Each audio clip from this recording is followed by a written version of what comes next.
I'm Mark Seifter. And I'm Linda Zayas Palmer. And this is Arcane Mark.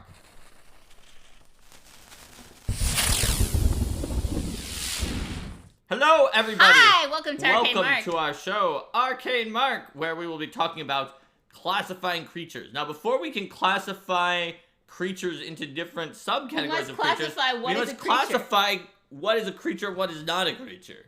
And that may be different depending on what RPG you're playing, depending on your world, depending on your setting.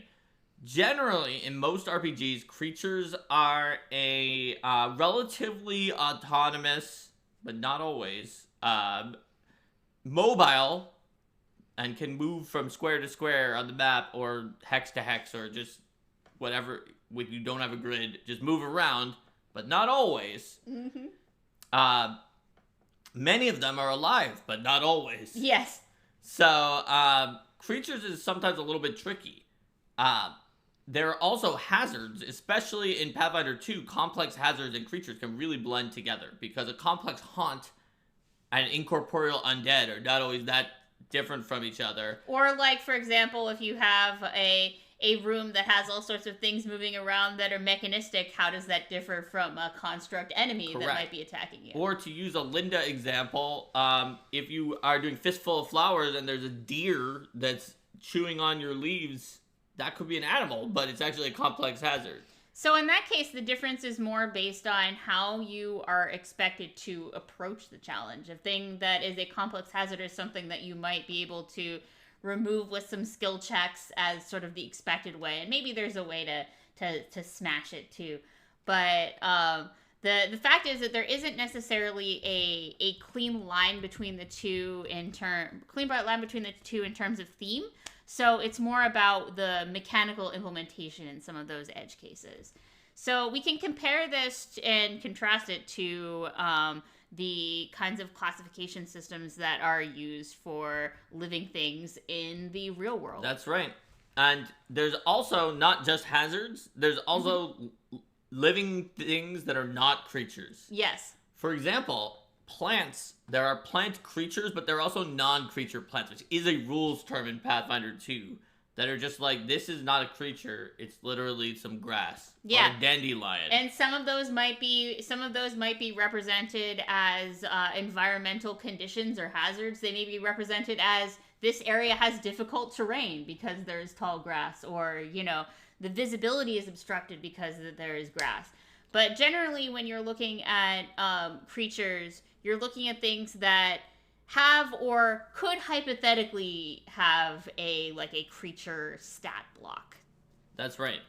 And so there are different, in the real world, there's, of course, like Linnaean taxonomy is used to classify creatures. And, the one that I learned growing up was Animalia, which would be animals, and humans are in there, so humanoids, and a lot of things, most creatures would be in probably in Animalia, or just like what the heck is this, in RPGs. Then there's plants and fungi, which some games just say they're all plants, which is like highly inaccurate, just based on the fact that they kind of look like plants. Yeah. And then, which would have a lot of non-creature plants and fungi, but also creature plants and fungi. And then there's Monera and Protista, which are like, Monera are like bacteria and stuff, and Protista are like really ancient, like microscopic organisms, all of which would generally be considered like part of a disease stat block and not a creature stat block, unless you had like giant bacterium, a tiny creature that is larger than other bacteria. Yeah, and then what would you put that category into? Are you gonna say it's like an aberration? Is it an aberration? It's so weird that it got that large. Is it an ooze or an aberration? Like, it depends on your game. Also, you may not have those classifications. We haven't got into those yet. Now, apparently, like, later on, there are people who have, like, split that up further and split Protista and Monera into, like, bacteria, archaea, protozoa, chromista, and other possibilities. Mm-hmm. Those are all for non-creatures, so we don't really care. Yeah. You may care, but we don't really care in this episode. This is classifying creatures in a tabletop RPG sense. And or just your fantasy setting. Or your fantasy, in your fantasy setting. And generally, like, they're generally the things that are going to be, like, oh yeah, the way that we interact with the creature is like the walls of this cave have like this with this red pattern that kind of looks like blood, and the reason for that is a microorganism, but we're not going to say okay that's right. We're counting that as a creature. Or there's a bioluminescent microorganism in the water that like makes it glow or something like that. Mm-hmm. So going back into classifying creatures, we now know what types of things are in fact creatures. But now we have to ask ourselves a question of how we're going to split up those creatures into categories and subcategories in our game setting or world. There's a few different ways that we might do this, just like we talked about classifying magic in our classifying magic episode last week, where you can classify magic in a way that's based on like the effect, the ultimate like game effect, or you can do it based on the source. So for creatures, you can classify creatures in a way that is a mechanical classification of creatures. You can classify creatures in a way that is sort of like body type, source-based. In fact, in 4th edition D&D, they had a classification that was like a multi-part classification where you would always say like source-based body type. Mm-hmm. So, it would be like... I can't remember them exactly, but it would be like this is these kinds of demons that look like mostly like a person, like a succubus would be a humanoid, but it would say have another word that was before it to indicate that it was like a fiendish or immortal or some other thing like that, or outsider like humanoid. One thing that I can't remember what the other word was in 4E. One thing that you see in real world taxonomy that does not appear in like game world taxonomy is organizations or classifications that are based on things that the players cannot perceive or interact with. So like you're not going to be, in the real world you could use things like microscopic features, like does it have a nucleus, or what are some of its genetic characteristics? But that's not something that players are going to interact with. So the qualities and the characteristics that you're going to pick are going to be ones that are readily understood by and perceived by the players and easy to communicate. Generally, yes. If you're trying to make a classification that would be used by characters in world, it should be something that's very observable. Mm-hmm. You might not, though. Like, you actually might not do that. You might pick something that is the opposite, where you created a classification of things that did not have easily observable traits belonging to it, and maybe it does come down to whether they or not they have some kind. Maybe let's say it's like a magical nucleus that is literally microscopic. It does have a game mechanical effect because if they don't have it, then they have some kind of magic resistance, and but you could consider creating. But I would say that then you've created the classification, and from the perspective of the players interacting with it, these are creatures that have magic resistance, and that's like what is mechanically more important. And then you have the explanation: this is why they have the magic resistance. But there could be other creatures that had magic resistance for different reasons, though, that weren't part of the non-magical nucleus. Clade. Yeah, that's true. But I guess the thing is then you're going to want to have some other things that are observable that are different about them. Otherwise, you have put in the effort to create two different like sources of identical magic resistance that come from things that players can't observe. And that's like kind of the degree of granularity that they're not really going to notice. Generally, you do want to do that. But I'm just saying that in most existing games, there are a large number of classifications that don't. That we just remember that characters are from that or another, or one of them or another, but it would not be obvious at all to someone who was just looking at them directly only at their physical traits. Like, to go back to, if we're talking about 4E, then literally physical trait is part of the classification. But if we're talking about many other tabletop RPGs, not just Pathfinder and D&D either, like Fabula Ultima has some creatures that are elementals that look like the humanoids, like an elf. Elf-type creatures are elementals, and they're not in the humanoid section. But similarly, to go back to the 4E succubus example, if you have something with bat wings, in some RPGs it could be a vampire, it could be undead. In some RPGs it could be a succubus that's a demon. In some RPGs it could be actually a human who has bat wings. Or it could be a fae that has bat wings. Or a bat-based fae. Yeah. And Also, in the same RPG, you could have a Batwing person that there's more distinctiveness between like multiple artist pictures of the same one than there actually is between those four creatures. To give another example, with bats that are not just bat wings, I remember Pathfinder 1 had like 4 different creatures that were kind of like humanoid bats, and not all of them were the same creature type. And I couldn't tell you which one was which without looking at it closely. So I actually don't think that games always do that, although I do agree with you that it's best practices to do it most of the time. But when you're talking about a game world taxonomy, it would insert some amount of realism into it to have some that were like not as easily distinguishable, whether or not you care about that, because it is easier for players if they are, or at least if the creatures themselves are not distinguishable immediately what category they're from, they are at least very visually distinctive on their own. So once you learn, this weird giant blue tapir is one of the magic resistance things. Now, not all the magic resistant things are blue or tapirs. In fact, this other one is like a red tree, and they have no similarity between them, but all the blue tapir monsters are part of the magic resistance group. We'll call them like anti-magicites or something like that. Yeah. That's another way to go about it too. So I see a few comments here, like Galarian biology is fascinating. You have multiple alien species, including from other planes of existence. Yes, planets, planes of existence. Absolutely. One of the things that I think is fascinating in like is sort of in that source-based classification too, is that you have a thing where, you know, in Pathfinder First Edition, it'd be like outsiders, and it's like if they're from our plane and like our planet, then they get to be all these things. But if they're like from one of the other planes, they're always an outsider. Yep, it was very strange.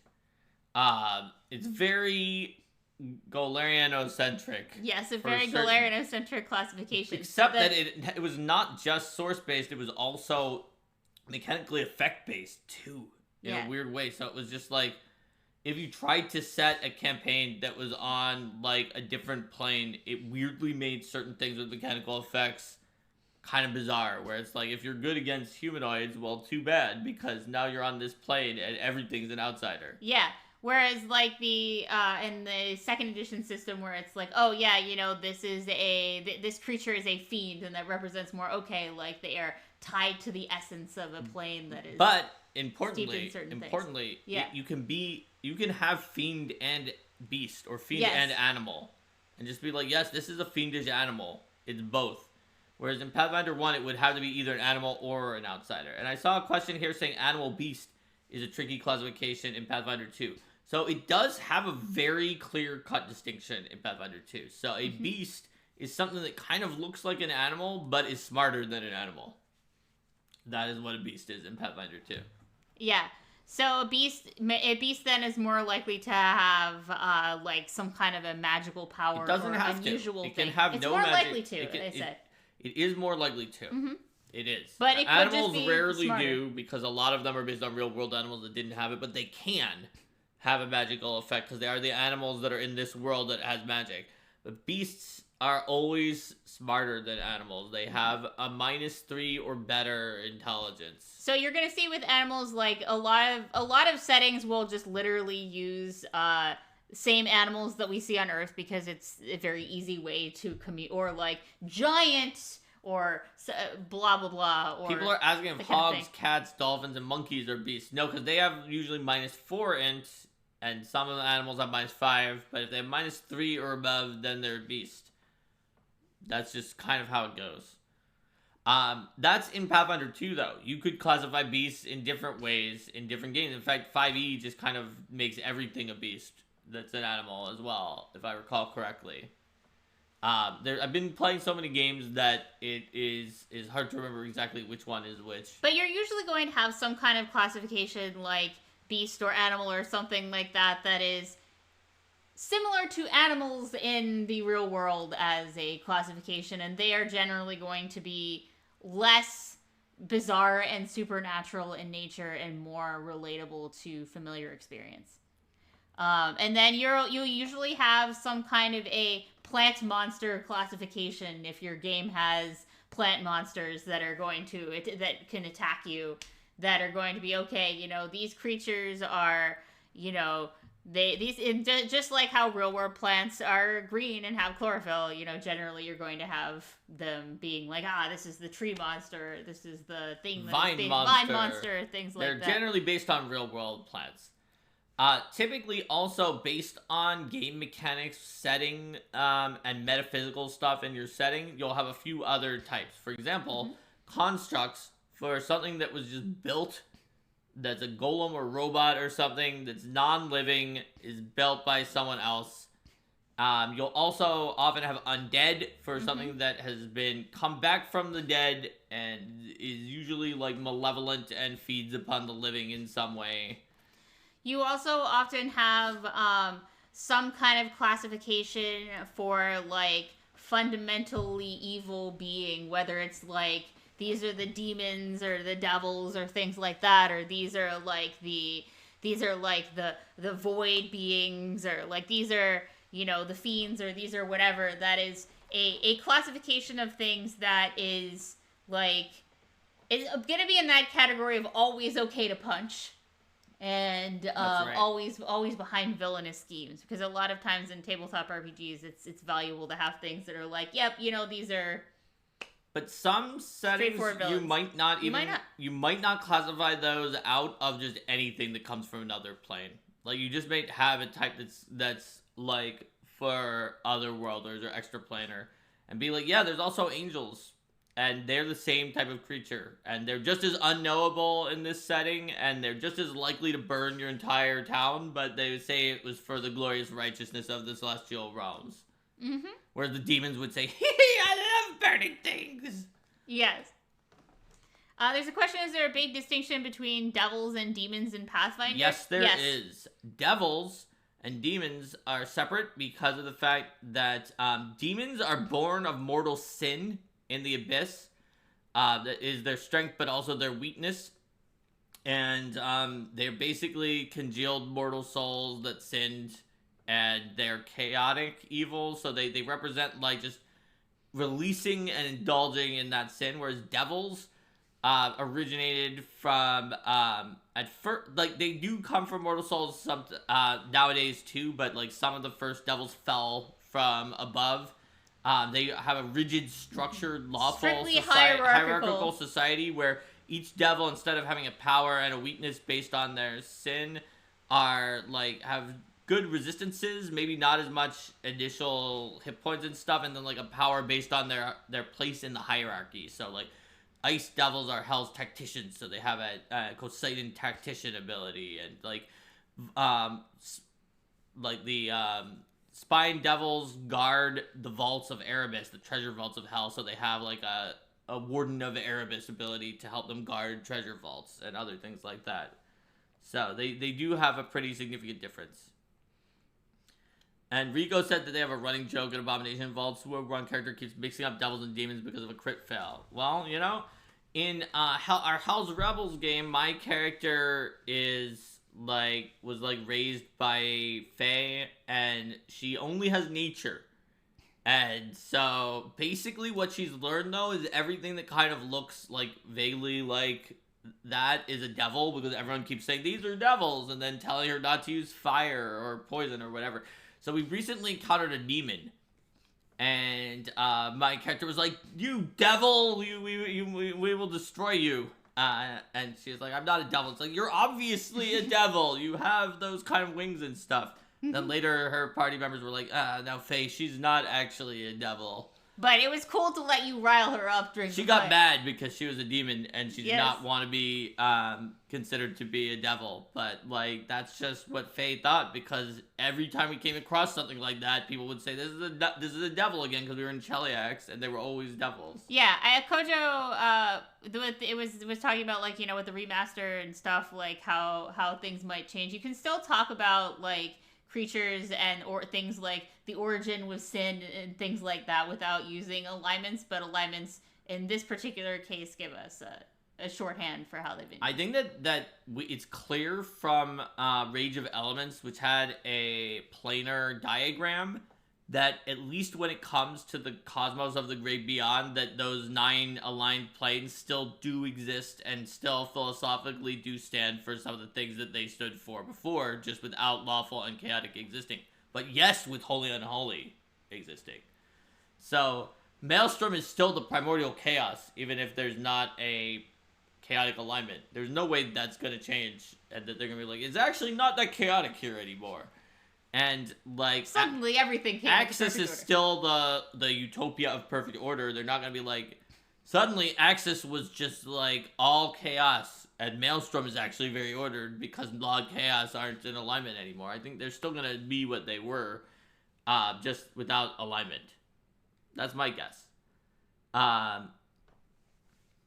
So yeah, basically when you're classifying creatures, you want to come up with, like we said, you might have source-based classification. You might have classification based even on appearances. Like some early classifications for in the real world were based just solely on appearances. But one of those useful ones are mechanical classifications, where you can say something like, for undead, all undead are not living. They're unliving. They're harmed by certain effects that use positive energy or vital energy in the remaster. And they can be healed by certain effects that use negative or void energy in the remaster. That is a very mechanical and useful mechanical component of the type. And therefore, you can also get a lot from classifications when it comes to characters learning about monsters. For instance, like in Pathfinder 2, if you're going to recall knowledge about a demon, let's say, and so you made a regular success, and we keep talking about demons, and I think they're a good example for this. So you made a regular success on a succubus, since we used that from the 4E example before. And so you'd be like, okay, so this is a demon called a succubus. Now, as an aside, you know that the demon type is a type of fiend, and they are from the abyss, and the demon type the demon trait says that demons are usually weak to good and cold iron, although like maybe this one isn't, but they usually are, and that they have a sin that empowers them and is also like forms their weakness, and that they're evil. Like that's what you know about demons. And then you'd be like, well, you know, it's recall knowledge, so you also gave one fact about this creature in addition to just knowing its basic traits. And it's like, well, it's a succubus, so they like to, like, get into a grapple with you or embrace you, and then they use passionate embraces to drain you and try to potentially drain you dry and suck out your energy.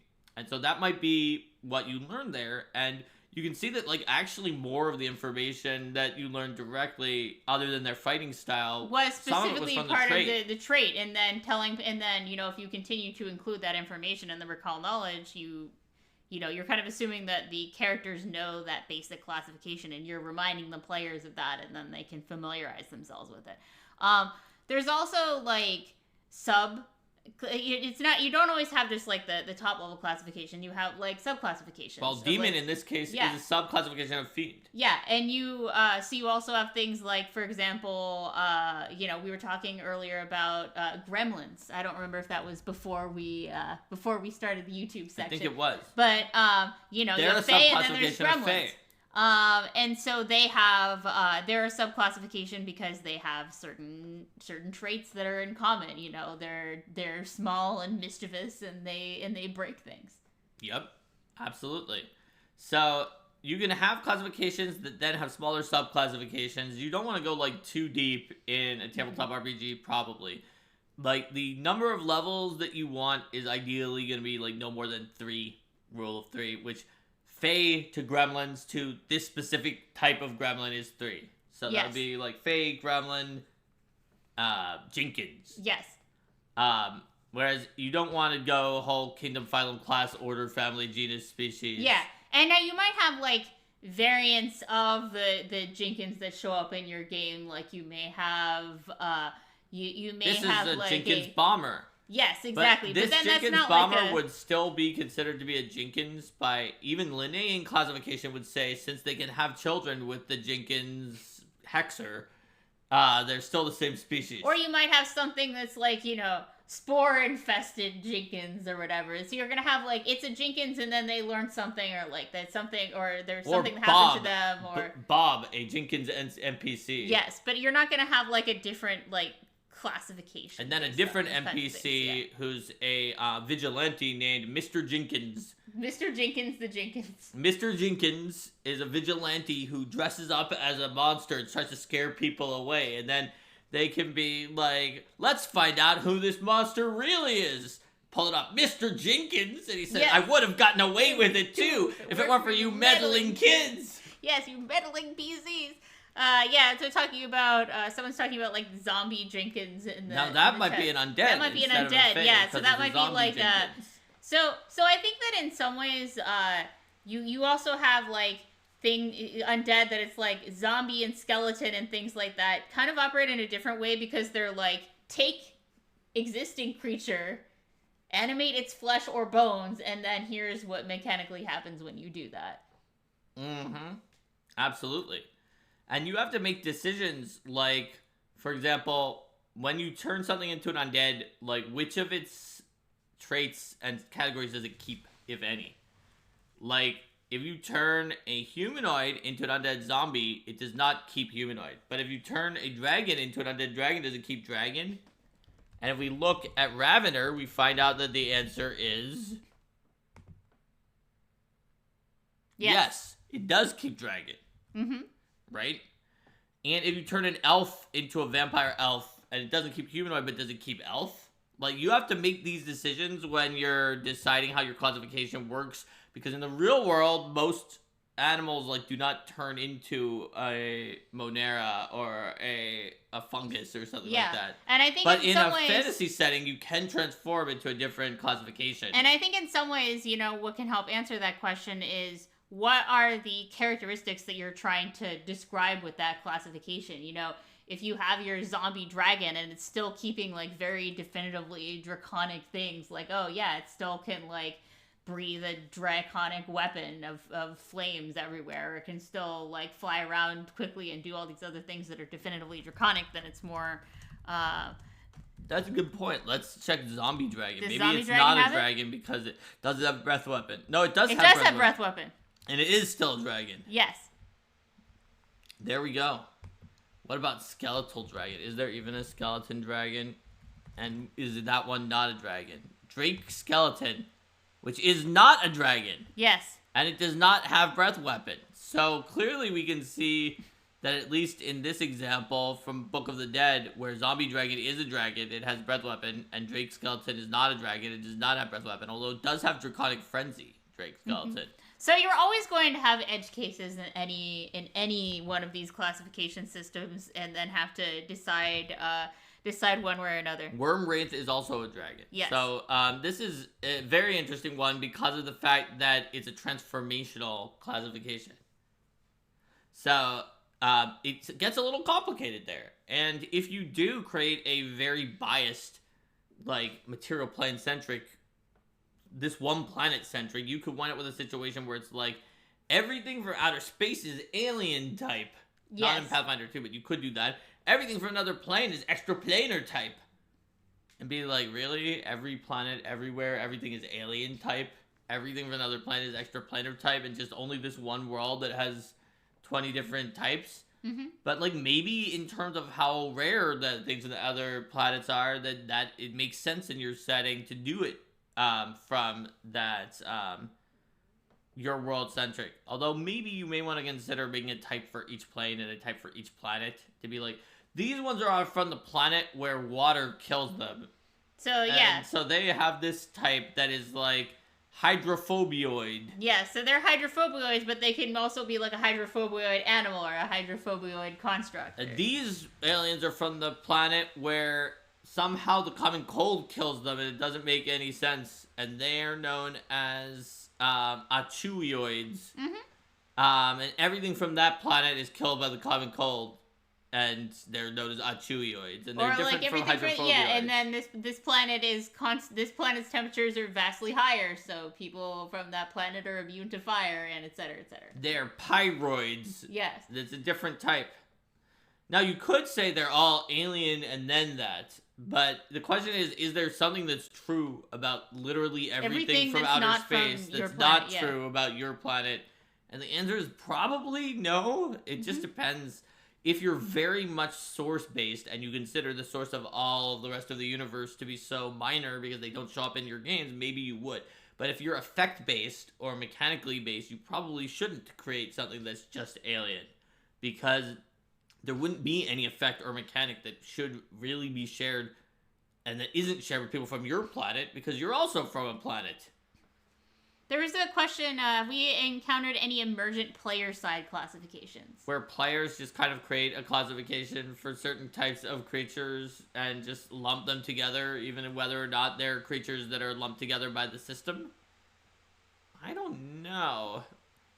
I'm not thinking of any specific I examples. think I think you more have like... No, I guess we had one player in PF1 who classified together creatures like Sturges that just directly did constitution damage or other ability damage and drain as being like Sturge type enemies. Yeah, or didn't have a name for the type as being like nightmare enemies who were like by far the most dangerous, and was more afraid of them than like an ancient dragon. Be like, I'd much rather face an ancient dragon than 12 Sturges. So it could be then a classification that's based on a particular ability that they have, like, you know, creatures that have annoying regeneration, or like creatures that like do energy drain, or creatures that have like drain your stats, or creatures that do these kinds of things. But I find that players usually use the classification system that exists in the game. Yep. If you find people who are classifying creatures in a different way, they're often new players who are just coming up with their own creative way of doing it, whereas experienced players know what the classification systems are in your game, and they typically use that. And sometimes it matters because you have things that are like, this is kind of weapon does extra damage against creatures of this one classification, so it really pays to learn which classification they are. Mm-hmm. Or it determines like which type of skill is used to know about that creature, and a whole bunch of other things in the system.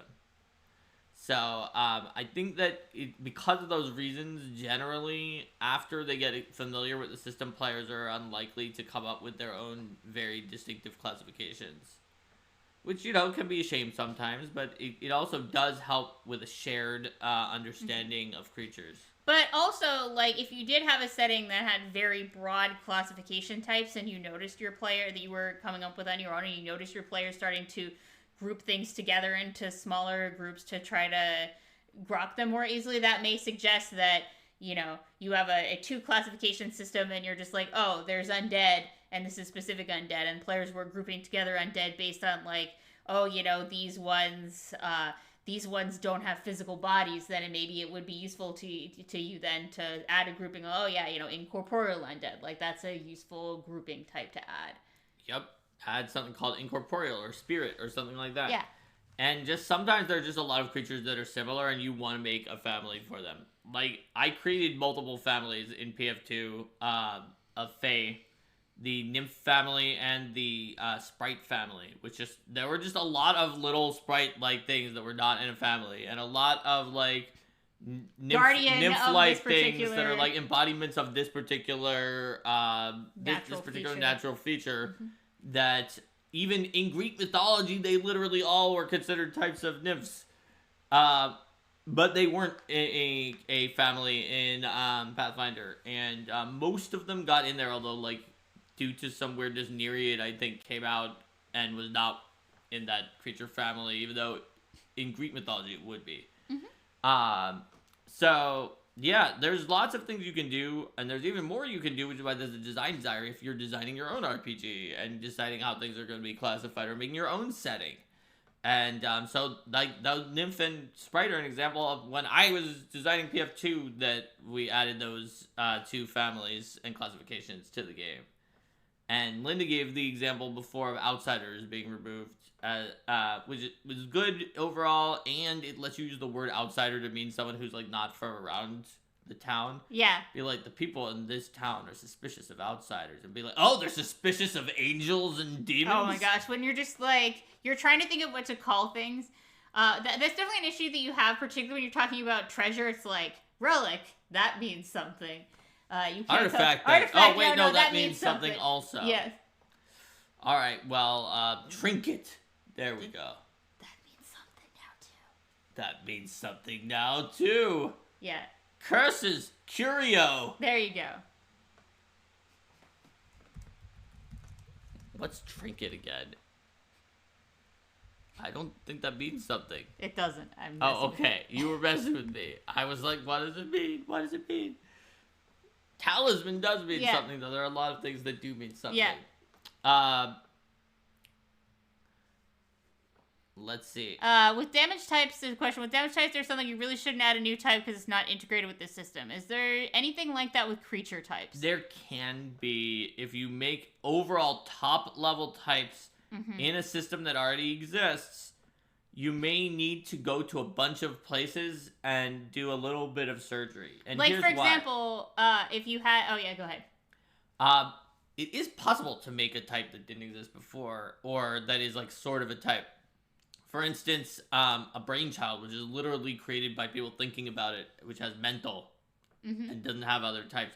Or the time, which there were no creatures before with the time type, but there always usually is a type for, like, being from a particular plane. Just like we were saying, you could have one for being from a planet in theory. And so there is a dimension of time. So there needed to be eventually a time type, but there weren't any things with the time type before, and then things with the time type were added. The main issue you're going to have is if you just add a type, certain lists of types should include your type. Yeah. So, like, let's say that you added a type that was, like, some kind of, like, natural-ish creature, but somehow doesn't fit into any of the current ones that are on there. And then you had a thing where druids or some similar class Like, had ability to interact with natural-ish creatures. Then it could get left off when it really shouldn't So be. dragons are their own type, but you could imagine a game where they would be a beast, right? So similarly, unicorns right now are a beast fae. But let's say that your game just was My Little Pony, and it had ponies and unicorns and Pegasi were in their own type that was like equine type. Yes. And you did that. So the issue is, now that you've created equine type, there's a number of things that let you pick beast or plant or fungus or dragon, and they have like natural-ish, non-undead, non-humanoid things. And then you did not have equine as one of the choices of things that you could pick because it didn't exist. So you would just have to generally say, anytime you see a list of things that have beasts in it and animals and those kind of things, come to me and we'll probably add equine to those lists. There's also just the general issue of measures and countermeasures with that, where it's like, do you have things that can affect that particular type of creature or affect them, or do you have things that can defend against them? Like how, if you were to add a new spell that's like, this is a new, like, thought detection spell, but it wasn't included but, now none of the adventures that exist have precautions against it, and, like, none of the spells that defend against thought detection necessarily defend against it if they're not created that way. So if it's something that didn't exist in the beginning, that's a broad classification, then the things that try to capture ideas by referring to broad classifications aren't going to capture it. Right. So you'll just have to make sure to add in your new type into several places, but otherwise I think it can still work. Yeah. Yep.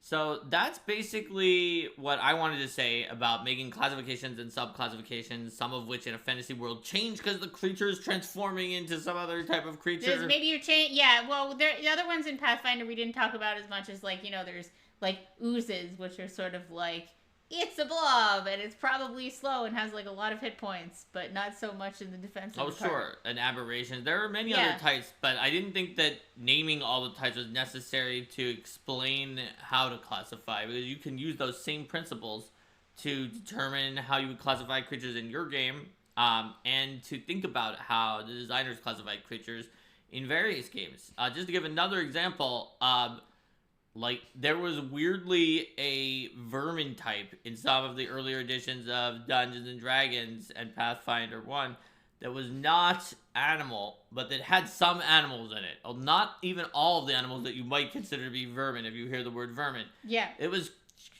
what I've heard from people in Paizo who know people at Wizards who made the initial split is that it was created by like some people who like really hate bugs. They hate them. And they therefore wanted to make them not animals and say that they were mindless and some other weird differences that is like, are they though? Because they definitely do have brains that work like mostly in the same way as ours do, except for like jellyfish don't, but like most of the things that would have been in the vermin category do. So they're just decisions that can sometimes be made for very unusual reasons that you might not expect, like that reason. And it allows you to give a little flavor and differences to your world by classifying creatures that way. So let's say goodbye to YouTube and then talk to people again. Bye, YouTube. See you next time.